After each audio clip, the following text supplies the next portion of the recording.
ತಾಯಿಗಿಂತ ಮಿಗಿಲಾದ ದೇವರಿಲ್ಲ, ತಂದೆಗಿಂತ ಮಿಗಿಲಾದ ಗುರುವಿಲ್ಲ. ತಾಯಿ ತಂದೆಯರು ಈ ಜಗತ್ತಿನ ಸರ್ವಶ್ರೇಷ್ಠ ದೇವರುಗಳು. ಭಗವಂತ ಎಲ್ಲ ಕಡೆ ಇರೋಕ್ಕಾಗೋದಿಲ್ಲ ಅಂತಾನೆ ತಾಯಿ ತಂದೆಯರನ್ನ ಸೃಷ್ಟಿ ಮಾಡಿದ್ದಾನೆ. ಅವರೇ ಬ್ರಹ್ಮ, ಅವರೇ ಸರಸ್ವತಿ, ಅವರೇ ಪರಮೇಶ್ವರ, ಅವರೇ ಪಾರ್ವತಿ, ಅವರೇ ಶ್ರೀಮನ್ನಾರಾಯಣ, ಅವರೇ ಲಕ್ಷ್ಮಿ. ಇವರಲ್ಲದೆ ಜಗತ್ತಿನಲ್ಲಿ ಯಾವ ದೇವತೆಗಳನ್ನು ಕಣ್ಣಾರೆ ನೋಡ್ಲಿಕ್ಕಾಗೋದಿಲ್ಲ.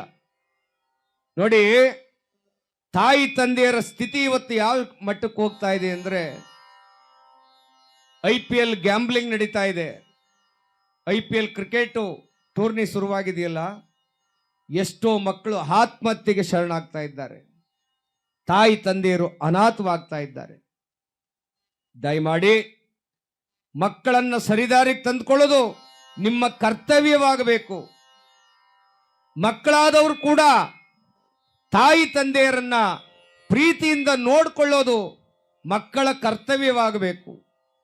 ಒಂದು ದಿನ ದೇವಸ್ಥಾನಕ್ಕೆ ಹೋಗಿ ಗಂಧದ ಕಡಿ ಹಚ್ಚಲಿಲ್ಲ ಅಂದ್ರೂ ಯಾವ ದೇವರು ಬೇಜಾರು ಮಾಡ್ಕೊಳ್ಳೋದಿಲ್ಲ. ಒಂದು ದಿನ ದೇವರಿಗೆ ನೈವೇದ್ಯ ಇಡ್ಲಿಲ್ಲ ಅಂದ್ರೂ ಯಾವ ದೇವರು ಉಪವಾಸ ಇರೋದಿಲ್ಲ. ಆದರೆ ಮನೇಲಿರ್ತಕ್ಕಂಥ ತಾಯಿ ತಂದೆಗೆ ಒಂದು ತನ್ನ ಹಾಕ್ಲಿಲ್ಲ, ಪ್ರೀತಿಯಿಂದ ಮಾತಾಡಿಸ್ಲಿಲ್ಲ ಅಂದ್ರೆ ಎಲ್ಲಾ ದೇವರುಗಳು ನಿಮ್ಮ ಮೇಲೆ ಮುನಿಸ್ಕೊಳ್ತಾರೆ. ಒಂದು ಕಥೆ ಹೇಳ್ತೀನಿ ನಿಮಗೆ, ಪ್ರೀತಿಯಿಂದ ಕೇಳಿಸ್ಕೊಳ್ಳಿ. ಯಾವ ಸ್ಥಿತಿಯಾಗಿದೆ ಮಕ್ಕಳ ಸ್ಥಿತಿ ಇವತ್ತು ಅಂದ್ರೆ, ಒಬ್ಬ ಮಗ ಇದ್ದ. ಆ ತಾಯಿ ಮಗನನ್ನು ಬೆಳೆಸೋದಕ್ಕೆ ಸಾಕಷ್ಟು ಕಷ್ಟ ಬೀಳ್ತಾ ಇತ್ತು. ಗಾರೆ ಕೆಲ್ಸಕ್ಕೆ ಹೋಗ್ತಿದ್ಲು, ಮಗ ಹಸ್ಕ ಮಲಗಬಾರ್ದು ಅಂತ. ಗಂಡ ಸತ್ತೋಗಿದ್ದ. ಒಬ್ಬನೇ ಮಗ ಕೂಲಿ ಕೆಲ್ಸಕ್ಕೆ ಹೋಗೋಳು, ಕಳೆ ಕೀಳಕ್ಕೆ ಹೋಗೋಳು, ಏನು ಕೆಲಸ ಸಿಗ್ತದೋ ಎಲ್ಲ ಹೋಗೋಳು. ಏನು ಕೆಲಸ ಇಲ್ಲ ಅಂದಾಗ 4 ಮನೆ ಸೆರಗೊಡ್ಡಿ ಒಂದು ತನ್ನ ಇಸ್ಕ ಬತ್ತಿದ್ಲು ಆ ತಾಯಿ. ಮಗನನ್ನ ಬೆಳೆಸಿದ್ಲು. ಅಂಗಾಲು ಕೆಳಗಿಟ್ರೆ ಎಲ್ಲಿ ಸೌದೋಗ್ತಾನೋ ಅಂತ ಆ ಮಗ ಬೆಳೆದ. ಆ ತಾಯಿ ಮಗ ವಯಸ್ಸಿಗೆ ಬಂದು ಮಗನನ್ನು ನೋಡಿ ಅನ್ಕೊಂಡ್ಲು, ಒಂದು ಮದುವೆ ಮಾಡಿಬಿಟ್ರೆ ನನ್ನ ಜವಾಬ್ದಾರಿ ಕಳೆದು ಹೋಗುತ್ತೆ ಅಂತ. ಎಲ್ಲ ತಾಯಿ ತಂದೆರಿಗೂ ಅದೊಂದು ಸಂತೋಷ. ಮದುವೆ ಆಯ್ತು. 3 ತಿಂಗಳಿಗೆ ಮಗ ಬದಲಾದ. ಏನು ಬದಲಾದ? ಅವ್ವ, ಒಳಗಡೆ ಕೆಂಬೇಡ, ಕ್ಯಾಕರಿಸ್ಬೇಡ, ನೀನು ಕ್ಲೀನ್ ಆಗಿರೋದಿಲ್ಲ, ನನ್ನ ಹೆಂಡ್ತಿ ಬೇಜಾರು ಮಾಡ್ಕೊತಾವಳೆ, ನೀನು ಪಕ್ಕದಲ್ಲಿ ಒಂದು ಸೆಡ್ ಅದಲ್ಲ, ಆ ಸೆಡ್ಡಲ್ಲಿ ಇದ್ಬಿಡವ, ನೀನು ಅಲ್ಲಿ ದನ ಕಟ್ಟಾಕ್ತೀವಲ್ಲ ಅಲ್ಲೇ ನೀನು ವಾಸ ಮಾಡು ಅಂತ ಹೇಳ್ದ ಮಗ. ತಾಯಿ ಎದೆಗೆ ಚೂರಿ ಹಾಕಿ ಚುಚ್ಚಿದಾಗ ಆಯ್ತು ಮೊದಲನೇ ಸಾರಿ. ಮಗ ಎಷ್ಟು ಬೇಗ ಬದಲಾದ. ಕಂದ, ಸದ್ಯ ಬೀದಿಗೆ ತಳ್ಳಿಲ್ವಲ್ಲಪ್ಪ ನನ್ನನ್ನ ಅಂತ ಹೇಳಿದ್ಲು ಆ ತಾಯಿ. ಆ ತಾಯಿ ಜೀವನ ಮಾಡ್ತಾ ಇದ್ದಾಳೆ.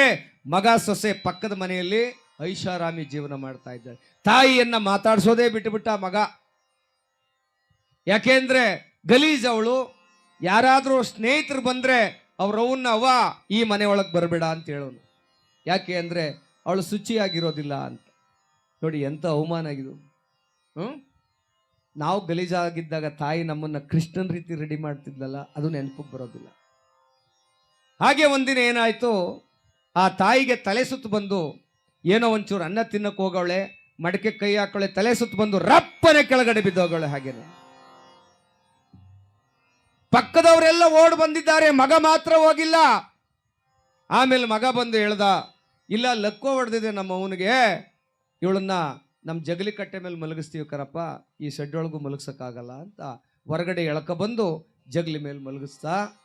ಯಾರೋ ಬೈದ ಮೇಲೆ ಒಂದು ಆಸ್ಪತ್ರೆ ಕರ್ಕೊಂಡೋಗಿ ಅವಳಿಗೆ ಒಂದು 2-3 ಗುಳಿಗೆ ಇಂಜೆಕ್ಷನ್ ಕೊಟ್ಟು ಕರ್ಕೊಂಬಂದ. ಕೇಳಿಸ್ಕೊಳ್ಳಿ ಅವ್ವ, ಈ ಕತೆ ಪ್ರತಿ ಹಳ್ಳಿನಲ್ಲೂ ಮನೆ ಮನೆಯಲ್ಲೂ ಆಗ್ತಾ ಇದೆ. ಆ ತಾಯಿಗೆ ಮೊದಲಿದ್ದಲ್ಲ ಕಷ್ಟ, ಅದಲ್ಲ, ಇನ್ನು ಮೇಲೆ ಪೂರ್ತಿ ಕಷ್ಟ ಆಯ್ತು. ಅವಳು ದೊಣ್ಣೆ ಊರ್ಕೊಂಡು ಯಾರ ಮನೆ ಬಾಗ್ಲಲ್ಲೋ ನಾಯಿ ತರ ಕೂತ್ಕೊಳ್ಳೋದು, ಯಾರೋ ಒಂದು ತನ್ನ ಹಾಕ್ತಾರೆ ತಿನ್ಕೊಂಬರ್ತಿದ್ಲು. ಮಗ ಸೊಸೆ ಅನ್ನ ಹಾಕೋದೇ ಬಿಟ್ಟುಬಿಟ್ರು. ಒಂದಿನ ತಾಯಿ ಪಕ್ಕದಲ್ಲಿ ಕೂತ್ಕೊಂಡ ಮಗ ಹೋಗಿ ಕೂತ್ಕೊಂಡು, ವಾ ಈಗ ಜಮೀನೆಲ್ಲ ನನ್ನ ಹೆಸರಿಗೆ ಬರೆದ್ಬಿಡು, ನಿನ್ನ ಹೆಸರಲ್ಲದೆ ಒಂದು ಹೆಬ್ಬೆಟ್ಟು ಹೊತ್ತುಕೊಡು. ಆ ತಾಯಿ ಅಂದ್ಲು, ನನಗೇನು ಊಟ ಆಗ್ತಾ ಇದೆಯಪ್ಪ, ನಾನು ಸತ್ಮೇಲೆ ನಿನಗೆ ತಾನೆ, ಆಯ್ತು ಹಾಕ್ಕೊಡ್ತೀನಿ ಹೋಗು ಅಂತ ಅಂದ. ಸ್ವಲ್ಪ ಹೊತ್ತಿನ ನಂತರ ಆ ಮಗ ಏನು ಮಾಡ್ದ, ಪೇಪರ್ ತಂದಾಗ ಇದಕ್ಕೆ ಹೆಬ್ಬೆಟ್ಟೊತ್ತವ ಅಂದಮ್ಮ ತಾಯಿಗೆ. ತಾಯಿ ಎಂದು ಈಗಲೇ ಯಾಕೋ ಆತ್ರ ನಿನಗೆ, ನನಗೇನು ಊಟ ತಿಂಡಿ ಏನೂ ಆಗ್ತಾ ಇಲ್ಲ, ನೀವು ಇನ್ನೂ ಸ್ವಲ್ಪ ದಿನ ಇರು ಅಂದ. ಮಗನಿಗೆ ಎಲ್ಲಿತ್ತೋ ಕೋಪ, ಹತ್ಬಿಡ್ತೋ ಜೋರ ಕೋಪ. ತಾಯಿ ಕೆನ್ನೆಗೆ ಕಪಾಲಕ್ಕೆ ರಪ್ಪನೆ ಹೊಡೆದ ಒಂದು ಏಟನ್ನ. ರಟ್ಟೆಗಾತ್ರ ಬಾಸುಂಡೆ. ತಾಯಿ ಕಣ್ಣಲ್ಲಿ ನೀರು ಜಳ ಜಳ ಜಳ ಜಳ ಜಳನ್ ಸುರಿತಾ ಇದೆ. ಆ ತಾಯಿ ಅಂದ್ಲು, ಮಗನೇ ನೀನು ಒಡೆದಂತ ಏಟು ಯಾವ ಲೆಕ್ಕಕ್ಕೂ ಇಲ್ಲ ಕಣಪ್ಪ ನನಗೆ. ಆದ್ರೆ ಒಡೆದ ಮೇಲೆ ಮಗ ಒಂದು ಮಾತಂದ, ನಿನಗೆ ಸಾವು ಬರ್ಲಿಲ್ವಲ್ಲ, ಇನ್ನುವೆ ಸತ್ತೋಗಿದ್ರೆ ಏನೋ ಮಾಡ್ಕೊಂಡು ಸಾಯ್ತಿದ್ದೆ ನಾನು, ಯಾಕೆ ಬದುಕಿದ್ದೀಯ ನೀನು ಅನ್ನಲ್ಲ. ಆಗ ತಾಯಿಗೆ ಹೊಟ್ಟೆ ಕಿಚ್ಚು ಬಂದ್ಬಿಡ್ತು. ಅಪ್ಪ ನೀನು ಒಡೆದಂತ ಏಟು ನನಗೆ ಯಾವ ಲೆಕ್ಕಕ್ಕೂ ಇಲ್ಲ ಕಣೋ, ಆದ್ರೆ ನಿನಗೆ ಜನ್ಮ ಕೊಡುವಾಗ ಆ ರಕ್ತದ ಮಡುವಿನಲ್ಲಿ ಬಿದ್ದು ಒದ್ದಾಡ್ತಿದ್ನಲ್ಲ, ಅವಾಗ ಆಗ್ತಿತ್ತಲ್ಲ ನೋವು, ಆ ನೋವಿಗಿಂತ ನೀನು ಕೆನ್ನೆಗೊಡೆದಂತ ಏಟು ಯಾವ ಲೆಕ್ಕಕ್ಕೂ ಇಲ್ಲ ಕಣೋ. ತಾಯಿ ಕಣ್ಣಲ್ಲಿ ನೀರು ಧಾರಾಕಾರವಾಗಿ ಸುರಿತಾ ಇದೆ. ಮಗ ಒಡೆದ ಏಟಿಗೆ ಆ ತಾಯಿ ಪಟ್ಟನೆ ಪ್ರಾಣವನ್ನ ಬಿಟ್ಟಿದ್ದಾಳೆ.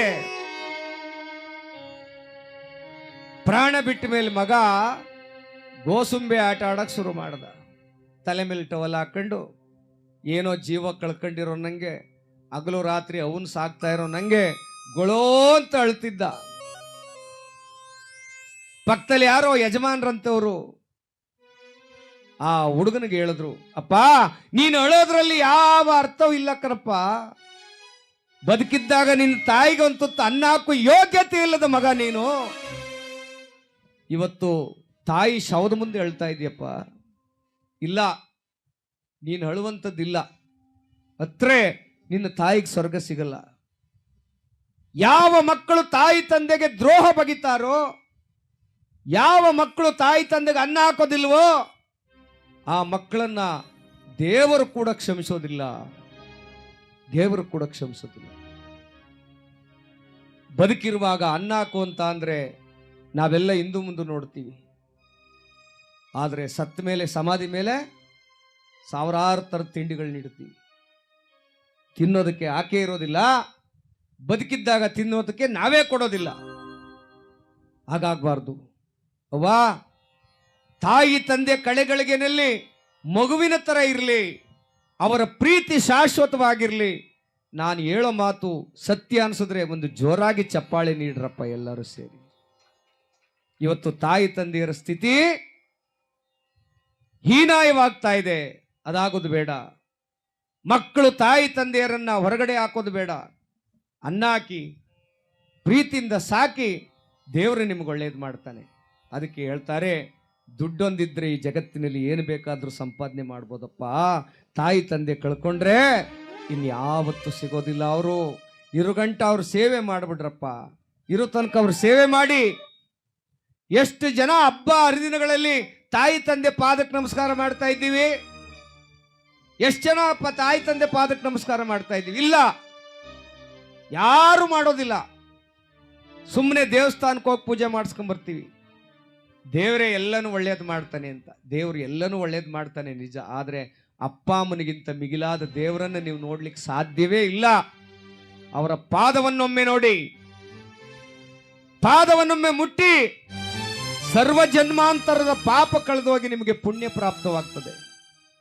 ಅದಕ್ಕೆ ದೊಡ್ಡವರು ಹೇಳ್ತಾರೆ, ಹಡೆದ ತಾಯಿನ ಒಡೆದು ಬೈಬೇಡ, ನರಕ ತಪ್ಪೋದಿಲ್ಲ. ತಂದೆ ತಾಯಿನ ಬ್ಯಾರೆ ಇಡಬೇಡ, ದೇವರೊಪ್ಪೋದಿಲ್ಲ. ನಿಮ್ಮ ದೇವರೊಪ್ಪೋದಿಲ್ಲ.